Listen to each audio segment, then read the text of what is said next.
Olá, Shalom, paz do Senhor Jesus, Deus te abençoe, Deus inunde o teu coração com a paz bendita e maravilhosa do Senhor Jesus, o teu lar, a tua família sejam abençoados nesse momento, em nome de Jesus.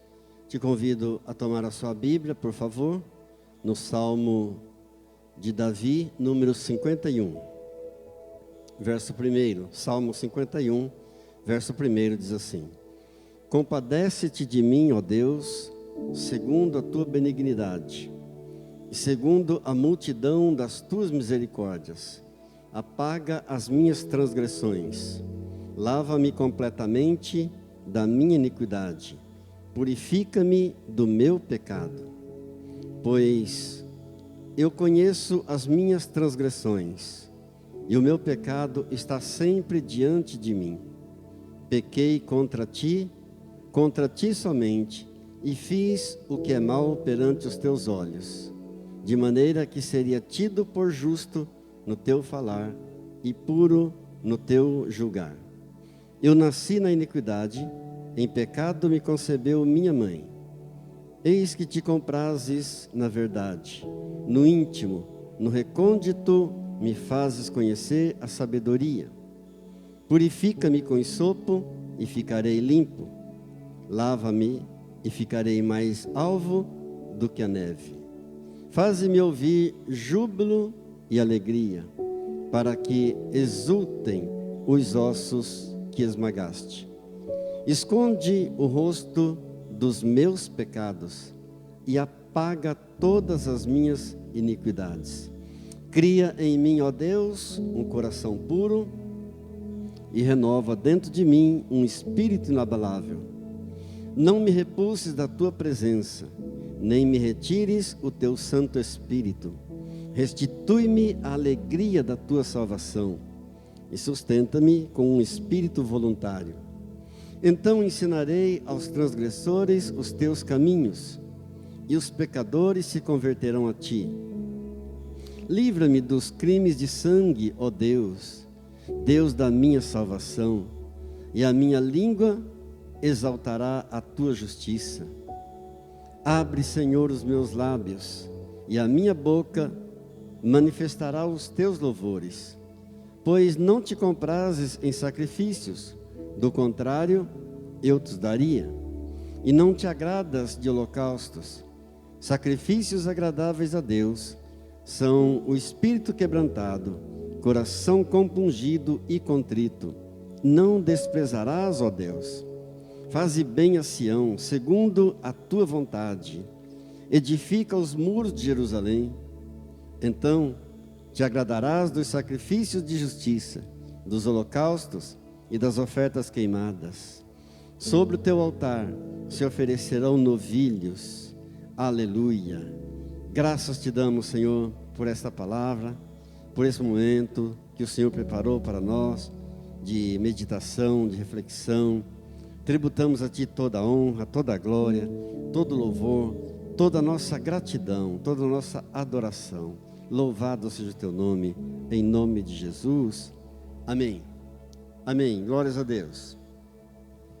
Nos tempos de Jesus, os judeus esperavam ansiosamente alguém que os libertasse. Jesus não tinha vindo ainda, e eles esperavam muito alguém que viesse para libertá-los do jugo romano. Alguém que os alimentasse fisicamente. Eles esperavam alguém que viesse trazer um bem-estar para eles. Na verdade, eles queriam um reino político. Mas Jesus nunca falou de política. O interesse de Jesus maior qual é? Qual o principal interesse do Senhor Jesus? É tratar o interior das pessoas. O foco de Jesus é o coração das pessoas. A Bíblia diz em 1 Samuel, capítulo 16, verso 7: Porque o Senhor não vê como vê o homem.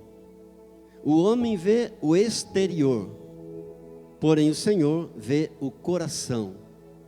Deus está olhando o nosso interior, Deus está olhando o nosso coração. Esse é o foco dele, esse é o alvo dele. A ênfase de Jesus sempre foi aquilo que nós devemos ser e não aquilo que devemos ter. E Jesus deixou isso bem claro lá no Evangelho de João, no capítulo 18, no verso 36. Quando ele diz: o meu reino não é deste mundo. Se o meu reino fosse deste mundo, os meus ministros se empenhariam por mim, para que eu não fosse entregue aos judeus. Jesus está dizendo: se o meu reino fosse desse mundo, os meus apóstolos, os meus discípulos, eles lutariam por mim, eles me defenderiam.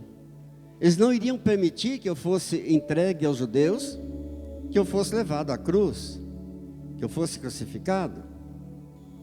Algo muito importante nós lembrarmos é que as pessoas mais exaltadas no reino de Deus são as mais desprezadas pelo reino deste mundo.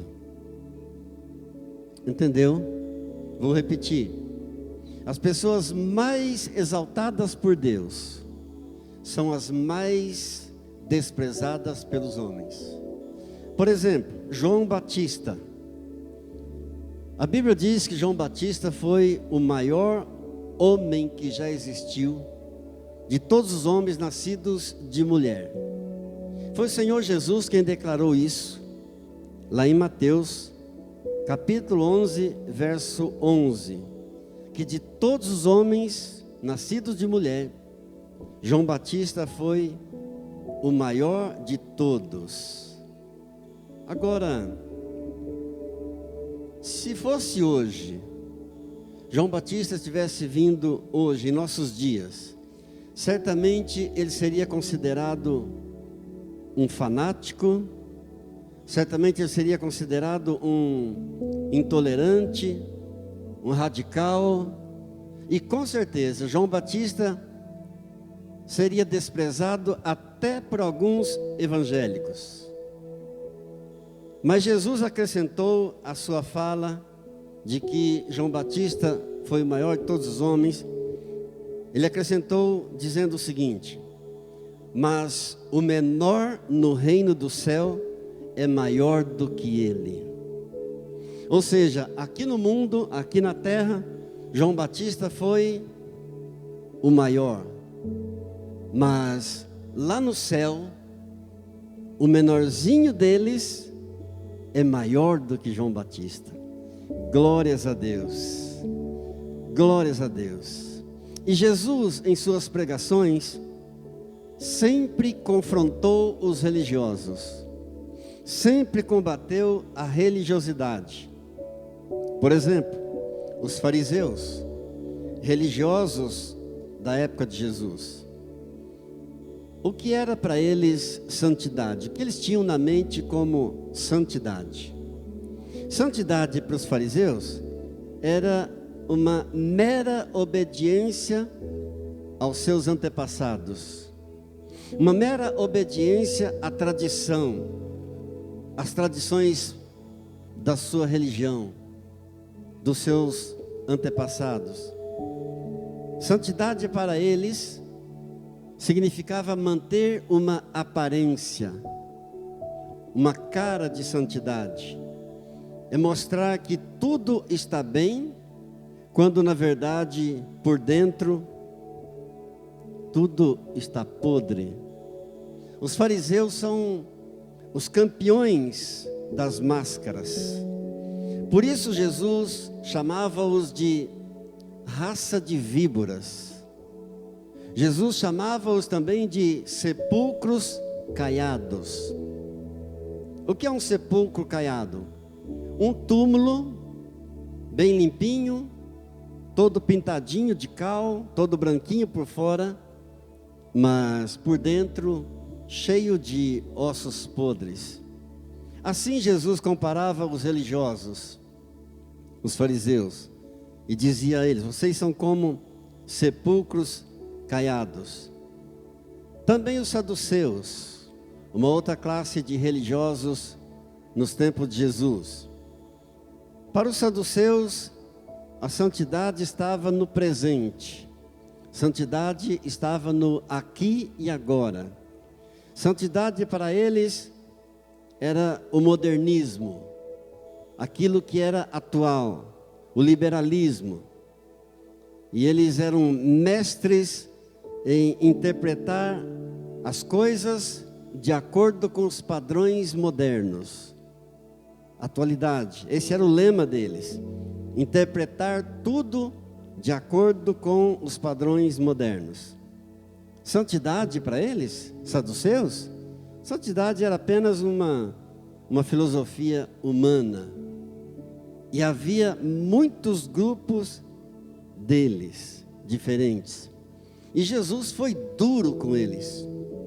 Jesus era duro com os religiosos. Por exemplo, em Mateus, no capítulo 6, no verso 2, Jesus diz assim: quando, pois, deres esmolas, não toques a trombeta diante de ti, como fazem os hipócritas nas sinagogas e nas ruas, para serem glorificados pelos homens. Em verdade vos digo que eles já receberam a recompensa. Jesus chamava os religiosos de hipócritas. E Jesus ensina então, quando você der uma esmola, não toque trombeta, não fique se mostrando. É assim que fazem os religiosos, os hipócritas, para serem vistos. Na verdade, eles já receberam a sua recompensa. Hipócrita no Novo Testamento significa aquele que alega que tem um relacionamento com Deus, mas está buscando o seu próprio interesse. Aquele que alega que conhece a Deus, que ama a justiça, quando na verdade ele está procurando se aparecer, está procurando aquilo que é interessante para ele. E Jesus, mais uma vez, no capítulo 6, no verso 5, vai ser duro com eles, quando diz assim: e quando orardes, não sereis como os hipócritas, porque gostam de orar em pé, nas sinagogas e nos cantos das praças, para serem vistos dos homens. Em verdade vos digo que eles já receberam a recompensa. Era assim que os religiosos faziam. Eles oravam de pé para aparecer nos cantos das praças, para serem vistos, para receberem a glória, receberem elogios. Então Jesus está dizendo, na verdade, eles já receberam a sua recompensa.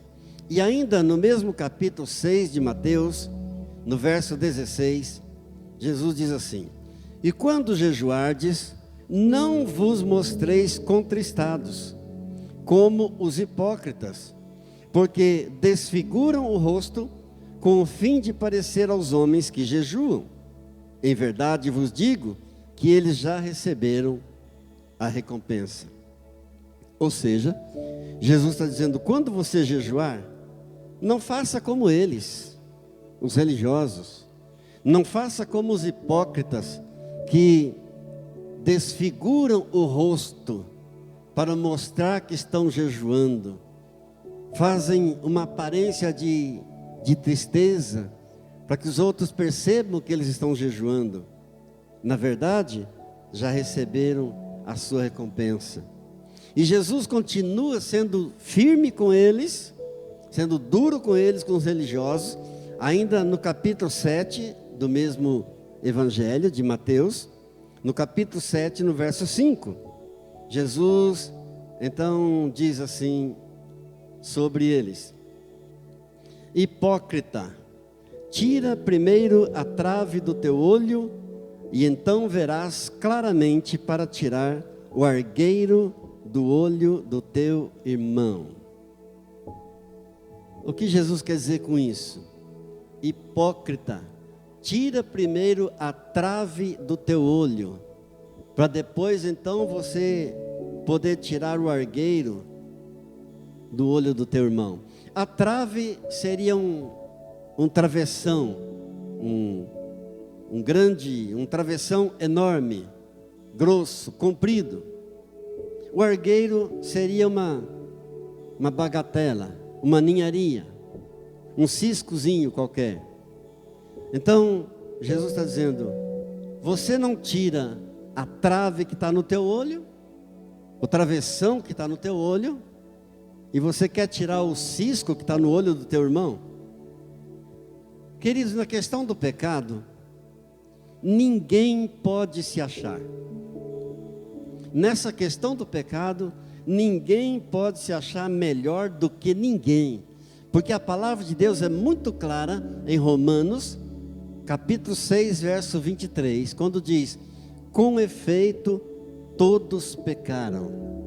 É Romanos capítulo 3, capítulo 3, verso 23. Com efeito, todos pecaram e todos foram destituídos da graça de Deus. Sabe qual a única diferença entre nós e os pecadores, os perdidos? A diferença entre nós e os perdidos é o arrependimento. O arrependimento faz toda a diferença. Nós pecamos acidentalmente, mas nós nos arrependemos, nós choramos, nós clamamos perdão a Deus, nós pedimos a misericórdia de Deus. Já o perdido, aquele que está no pecado, é um pecador contumaz, ele não se arrepende, ele peca porque ele gosta de pecar, ele tem prazer no pecado, ele não quer mudar, ele não quer se arrepender, ele não se arrepende. E a maneira como as pessoas reagem diante dos seus próprios pecados, isso vai fazer toda a diferença na vida de uma pessoa. O modo como a pessoa vai reagir quando ela comete um pecado, isso faz toda a diferença. Por exemplo, vamos pegar um exemplo maravilhoso a respeito disso na Bíblia. Nós temos Saul e Davi, os dois primeiros reis de Israel. Saul foi o primeiro rei, Davi foi o segundo rei. E a maneira diferente como cada um lidou com o seu pecado, isso é algo maravilhoso, isso deve chamar a nossa atenção.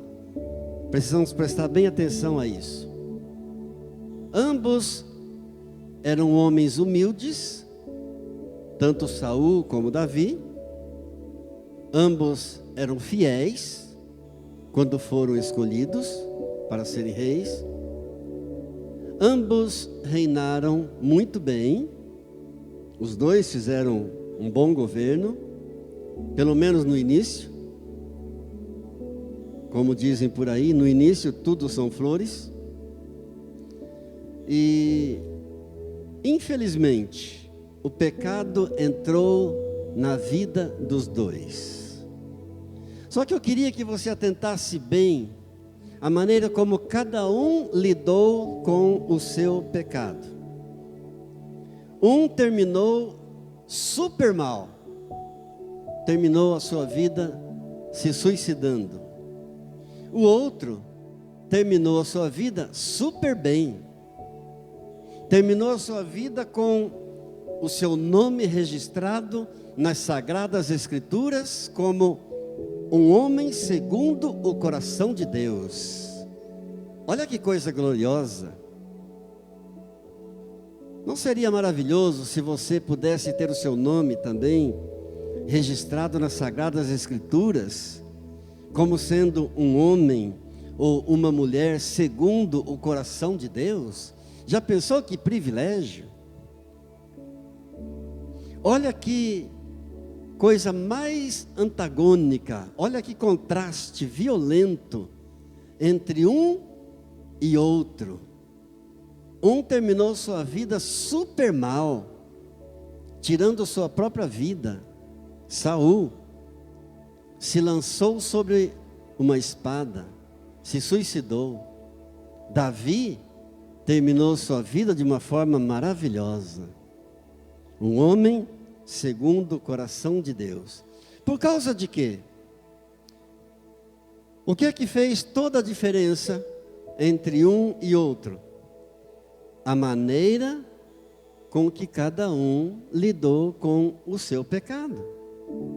Glória a Deus. Por causa das reações que eles tinham quando eram confrontados por Deus a respeito dos seus pecados. Saul, o primeiro rei, como diz a palavra de Deus sobre ele lá em primeiro livro de Samuel, no capítulo 9, no verso 2, diz para nós que Saul era o mais belo dos homens em Israel.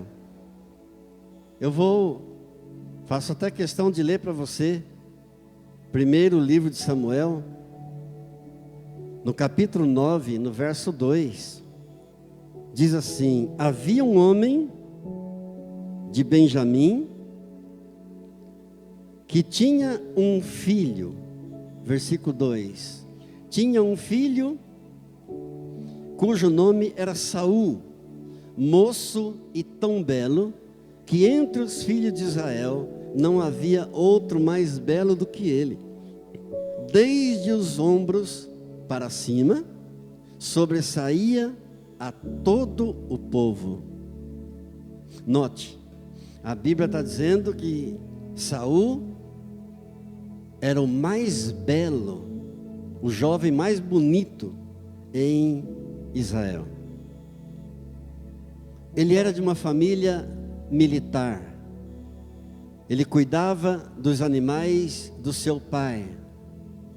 Era um jovem tímido, se escondeu quando veio a público a notícia de que ele seria o rei de Israel. Ele ficou perplexo ao ser ungido o rei por Samuel. Certamente esse jovem não era alguém que buscava a sua própria glória. Não era um jovem que buscava se aparecer. Esse não era o perfil de Saul, alguém que buscava glória pessoal. Mas, infelizmente, gradualmente, a sua autoconfiança cresceu. E a confiança no Senhor Deus começou a diminuir. Porque não há espaço para as duas coisas. Quando uma chega, a outra tem que sair.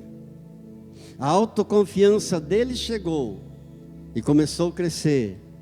E automaticamente a confiança dele em Deus começou a desaparecer. Queridos, muitas vezes o sucesso sobe na cabeça de uma pessoa. O que fazia Saul quando ele era confrontado com o seu pecado? Ele se afastava da culpa. Ele não assumia o seu pecado. Ele não assumia a sua culpa. Ele se defendia. Ele jogava a culpa no povo. Jogava a culpa nos outros, mas ele não assumia. Aliás, desde o tempo de Adão até os dias de hoje, os pecadores têm tentado afastar a culpa. Desde Adão até hoje, os pecadores têm tentado dar desculpas pelos seus pecados. O ser humano é assim. Para se defender, ele acusa o outro. Quando Deus chegou no jardim do Éden para confrontar Adão do seu pecado, Deus perguntou a Adão: Adão, o que você fez? E Adão jogou a culpa na mulher. Não, Senhor, foi a mulher que o Senhor me deu. E quando Deus vai confrontar a mulher joga a culpa na serpente. dizendo: não, Senhor, não fui eu, foi a serpente que me enganou. Parece que é duro alguém aceitar a responsabilidade pelos seus próprios erros. Parece difícil alguém aceitar a sua culpa, as suas responsabilidades por seus próprios pecados. Tão simples a pessoa chegar para Deus e dizer: Deus, fui eu, Senhor, eu mesmo. Eu fui covarde, eu fui menino, eu fui irresponsável. Senhor, foi eu que pequei, eu assumo. Me perdoa, Senhor. Como aquele filho pródigo fez, quando estava lá no chiqueiro cuidando de porcos, disse: levantar-me-ei, irei ter com meu pai e direi ao meu pai: Pai, eu pequei contra ti, já não sou digno de ser chamado teu filho, trata-me como um dos teus empregados. E queridos, quando a pessoa toma essa atitude, que é a atitude certa, é a atitude correta, no mesmo instante, Deus perdoa qualquer que seja o pecado. No mesmo instante que se arrependeu, não importa o que ela tenha feito, o que ela tenha praticado, não importa quão fundo ela tenha caído no pecado, Deus perdoa instantaneamente, imediatamente. A Bíblia diz que Deus lança o nosso pecado no mar do esquecimento. Ou seja, Deus apaga de uma vez por todas aquele pecado. Deus não se lembra mais dele. Deus nunca mais irá cobrar aquele pecado que foi arrependido, que foi confessado. Tão simples a pessoa assumir que errou, que pecou e se consertar com Deus. Quando é uma pessoa que tem fama, aí então parece que fica mais difícil ainda. Quando é uma pessoa que tem algum poder, que exerce algum poder, parece que fica mais difícil ainda. Quando é uma pessoa que tem muito dinheiro, aí parece que fica mais difícil ainda. Por quê? Porque a fama, o poder, o dinheiro, parece que criam na pessoa uma sensação de impunidade. A fama, o poder, o dinheiro faz com que a pessoa se sinta o tal. Eu mando, eu faço, eu aconteço. Incrível. Saul, quando era confrontado por Deus, por seus pecados, ele endurecia seu coração. Ele não se quebrantava, ele não assumia. E por causa desse coração impenitente, Deus retirou dele o Espírito Santo. Olha que terrível. Isso está escrito em 1 Samuel, capítulo 16, verso 14. Se retirou dele o Espírito Santo, e consequentemente um espírito maligno entrou nele, e aí entrou a desgraça total na vida do rei Saul. Porque ou é um ou é outro, não tem espaço para os dois. Ou é o Espírito Santo ou é o espírito maligno. Por causa do coração impenitente, Deus retirou dele o Espírito Santo e automaticamente entrou nele um espírito maligno que o atormentava dia e noite. Então, por causa disso, ele teve uma vida torturada, uma vida arruinada pela culpa. Saul se tornou paranoico, sempre suspeitando do seu genro Davi, porque Davi casou com a filha dele, chamada Mical. Esse rei Saul assassinou 85 sacerdotes de Deus, mandou matar 85 sacerdotes de Deus, depois consultou uma feiticeira e por fim se suicidou. Aquele que era o moço mais belo de todos em Israel, aquele que era tímido, aquele que era fiel, terminou tragicamente a sua vida, se suicidando. Agora, isso serve de exemplo para todos nós. A vida de Saul demonstra para nós muito bem o que acontece a uma pessoa que se recusa a confessar seus pecados. A vida de Saul serve de exemplo para nós, demonstra muito bem o que acontece quando uma pessoa não se arrepende e não assume os seus pecados. Isso, entretanto, não quer dizer que Davi não tenha pecado. Davi não pecou menos do que Saul.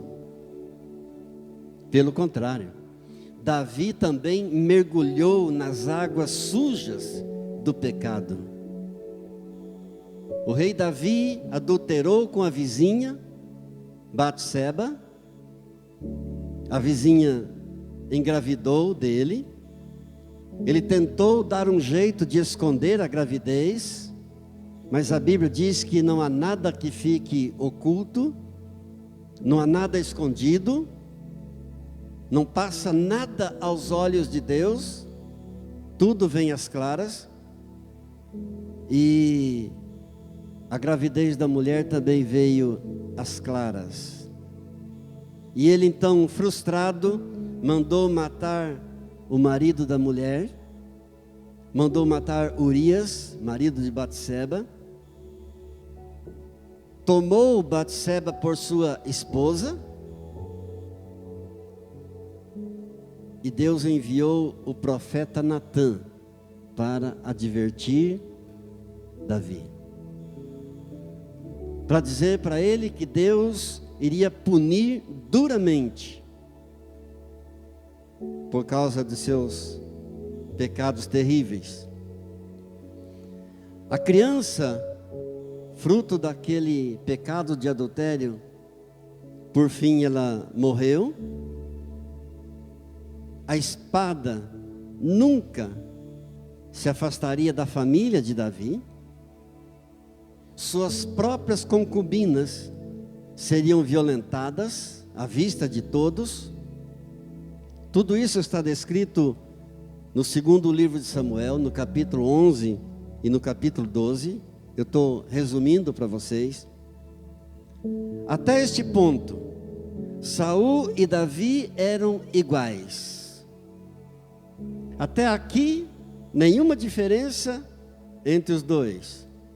Os dois pecaram, os dois foram advertidos, pois Deus usou de Samuel para advertir Saul, e Deus usou o profeta Natã para advertir Davi. Mas aqui está a diferença. Enquanto Saul tentou afastar a sua culpa, enquanto Saul tentou se desculpar, enquanto Saul tentou jogar a culpa nos outros, acusar os outros, Davi, pelo contrário, Davi confessou, Davi assumiu, dizendo: eu pequei contra o Senhor. E no Salmo 51, que você leu comigo, eu li para os irmãos, ele diz: contra ti, Senhor, pequei, contra ti somente, fiz o que é mal perante os teus olhos. Tão simples a pessoa assumir a sua culpa, confessar o seu pecado, como Davi fez. Senhor, eu pequei contra o Senhor, contra ti somente foi o meu pecado, eu fiz tudo aquilo que era mal perante os teus olhos. Davi então implorou o perdão de Deus, implorou pela restauração. No Salmo 51 que a gente leu, no verso 10, do verso 10 ao 12, ele está implorando a Deus o seu perdão, a sua restauração, clamando a misericórdia de Deus. E Deus perdoou Davi, porque nosso Deus é um Deus perdoador, é um Deus bom, é um Deus compreensível, um Deus amigo. Glória a Deus, perdoou. Que diferença tremenda faz o arrependimento. Que diferença tremenda que faz na vida de uma pessoa a confissão de um pecado, o reconhecimento e o arrependimento e a confissão do pecado. Isso muda tudo na vida de uma pessoa. Coisa linda quando uma pessoa faz um concerto com Deus, quando uma pessoa chega-se para Deus e reconhece, e pede a misericórdia de Deus, pede o perdão a Deus. Coisa linda quando uma pessoa faz um concerto com outra, reconhece que errou, que não deveria ter agido como agiu, e pede perdão, e faz um concerto com a outra pessoa. Isso é um remédio para a alma, quando se procura esse concerto. A vida de Saul foi uma vida inteira atormentada pela culpa, por falta de quebrantamento, por falta de reconhecimento, por falta de arrependimento. Teve uma vida inteira atormentada pela culpa, porque a culpa faz isso. A culpa traz tormento na alma da pessoa. A culpa então levou Saul a viver uma vida toda cheia de ódio. A culpa levou Saul a viver uma vida toda cheia de ciúmes, de depressão, acabando com suicídio. Davi, ao contrário, mesmo tendo sofrido as consequências do seu pecado, dos seus pecados, e ele sofreu terrivelmente as consequências dos seus pecados, porque toda desobediência tem um preço, toda desobediência vai gerar um preço. Davi sofreu por isso, sofreu terrivelmente com a morte daquela criança, fruto do pecado de adultério, sofreu terrivelmente com discórdias na sua família, estupros, sofreu amargamente as consequências do seu pecado, mas foi purificado da sua culpa. No final, fez um concerto maravilhoso com Deus, se quebrantou, reconheceu, assumiu, se humilhou, continuou a sua amizade com Deus, e apesar de todos esses pecados terríveis que cometeu, Deus fez questão de deixar registrado na sua palavra, em Atos dos Apóstolos, capítulo 13, verso 22. Achei Davi, filho de Jessé, um homem segundo o meu coração, que fará toda a minha vontade. Glória a Deus, glória a Deus. Isso é maravilhoso. Esse é um ensinamento tremendo para nós. E Davi, para concluir a nossa reflexão nessa noite, deixou registrado no Salmo de número 32. Palavras doces, palavras maravilhosas. Eu quero ler para você no encerramento da nossa reflexão. Salmo 32. Davi diz assim: bem-aventurado aquele cuja iniquidade é perdoada, cujo pecado é coberto. Bem-aventurado o homem a quem o Senhor não atribui iniquidade, e em cujo espírito não há engano. Enquanto calei os meus pecados, envelheceram os meus ossos, pelos meus constantes gemidos, todo dia. Porque a tua mão pesava dia e noite sobre mim, e o meu vigor se tornou em sequidão de estio. Confessei-te o meu pecado, e a minha iniquidade não mais ocultei. Disse: confessarei ao Senhor as minhas transgressões, e tu perdoaste a iniquidade do meu pecado. Sendo assim, todo homem piedoso te fará súplicas, em tempo de poder encontrar-te. Com efeito, quando transbordarem muitas águas, não atingirão. Tu és o meu esconderijo, tu me preservas da tribulação, e me cercas de alegres cantos de livramento. Instruir-te-ei, e te ensinarei o caminho que deves seguir, e sob as minhas vistas te darei conselho. Não sejais como o cavalo ou a mula, sem entendimento, os quais com freios e cabrestos são dominados. De outra sorte, não te obedecem. Muito sofrimento terá de curtir o ímpio, mas o que confia no Senhor, a misericórdia o assistirá. Alegrai-vos no Senhor, e regozijai-vos, ó justos. Exultai vós todos que sois retos de coração. Amém. Que palavras lindas do Salmo 32. Quando ele diz que confessou o pecado, não ocultou mais, seus pecados foram perdoados, veio cura física para ele, porque ele disse que os seus ossos estavam ressequidos, estavam enfermos. Veio cura física, veio restauração, veio a bênção de Deus. Que maravilha! Eu quero fazer uma oração final com você, neste momento, de confissão de pecados. Se você disser que não tem nenhum pecado, a Bíblia diz que você é um mentiroso.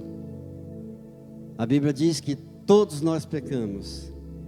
Se eu disser que não tenho pecado, eu sou mentiroso e a verdade não está em mim. Mas Deus é fiel para nos perdoar os pecados e nos purificar de toda a nossa iniquidade. Você crê nisso? Amém? Glória a Deus. Então vamos orar. Peça perdão ao Senhor. Se quebrante na presença dEle. Se humilhe na presença dEle. Como Davi fez. Reconheça as tuas fraquezas, as tuas misérias, as tuas fragilidades.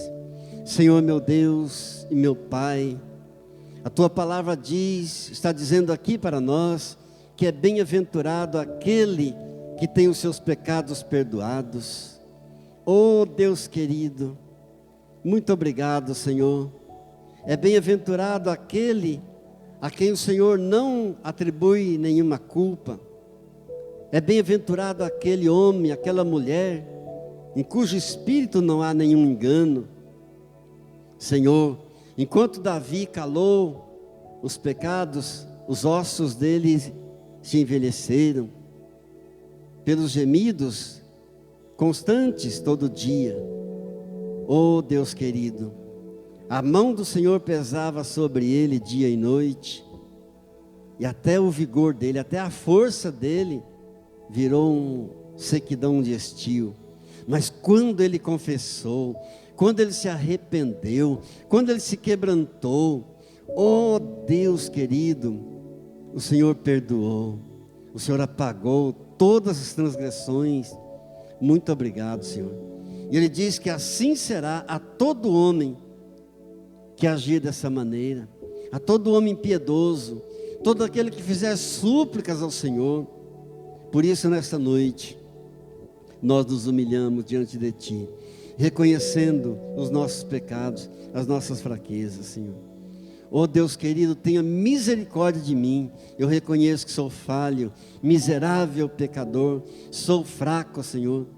Já nasci no pecado.